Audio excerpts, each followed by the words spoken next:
जय Shri Radhe Krishna. I hope आप सब लोग बहुत अच्छे होंगे। चलिए अध्याय 14 को आगे बढ़ाएंगे कि श्री कृष्ण क्या कहते हैं इस अध्याय में। तो यहाँ पर श्री कृष्ण भौतिक के जो भौतिक संसार है उसमें जो 3 गुण हैं उस पर चर्चा कर रहे हैं, जो सतोगुण, रजोगुण और तमोगुण है। तो यहाँ पर श्री कृष्ण भौतिक प्रकृति के इन 3 गुणों पर चर्चा कर रहे हैं। तो यहाँ पर श्री कृष्ण बता रहे हैं कि जो व्यक्ति इन 3 गुणों में स्थित होता है उसकी स्थिति कैसी होती है, जो इसको पार कर जाता है उसकी स्थिति कैसी होती है। तो यहाँ पर श्री कृष्ण इसको विस्तार से बता रहे हैं। और यहाँ पर श्री कृष्ण स्पष्ट रूप से कहते हैं भगवान कि ये जो प्रकृति है, ये जो माया है, जो आप और हम कहते हैं भाई कि एक जीव और एक श्री भगवान के मध्य एक आवरण है, एक पर्दा है।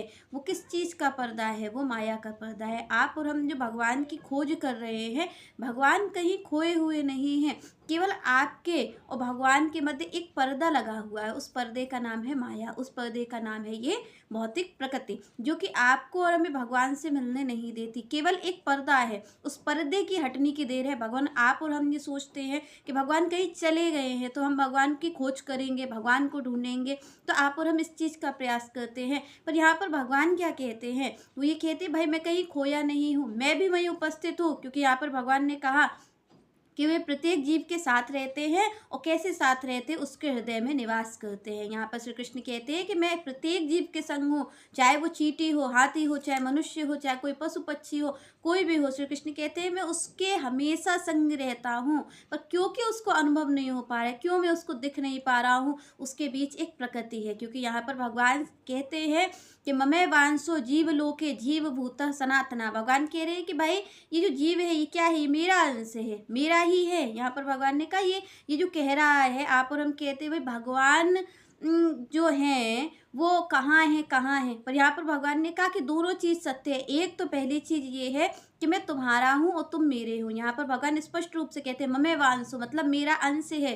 कौन? जीव। यहाँ पर भगवान कहते हैं कि ये जो जीव है ये मेरा अंश है। यहाँ पर भगवान स्वीकृति करते हैं कि भाई ये जो जीव है ये किसका है? ये मेरा है। और आप और हम किसको? संसार को अपना मानते। आप और हम अपना किसको कहते हैं? यहाँ पर भगवान स्पष्ट रूप से अर्जुन से कह रहे हैं कि प्रत्येक जीव मेरा है। और आप और हम किसको कहते हैं? ये माया का जो भ्रम है वो किसको कहलाता है? अपना, इस संसार को। आप और हम किसको अपना कहते हैं कि भाई ये मेरे माता पिता है, ये मेरे भाई बहन है, ये मेरे पति है, ये मेरी पत्नी है। तो यहाँ पर आप और हम सब इनको अपना कहते हैं। और यहाँ पर भगवान क्या कह रहे हैं? ममे वांसो, ये जो जीव है ये तो मेरा है।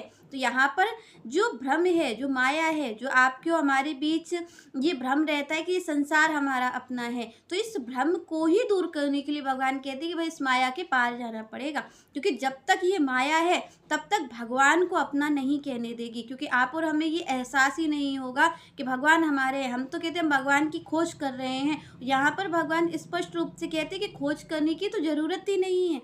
यहाँ पर खोज तो उसकी की होती है, उसकी की जाती है जो कहीं पर खोया होता है। और भगवान तो यहाँ स्पष्ट रूप से अपना पता बताते हैं। वो तो ये कहते हैं कि भाई मैं नहीं खोया हूँ, खो तो आप गए हो, खो तो आप और हम सब गए हैं।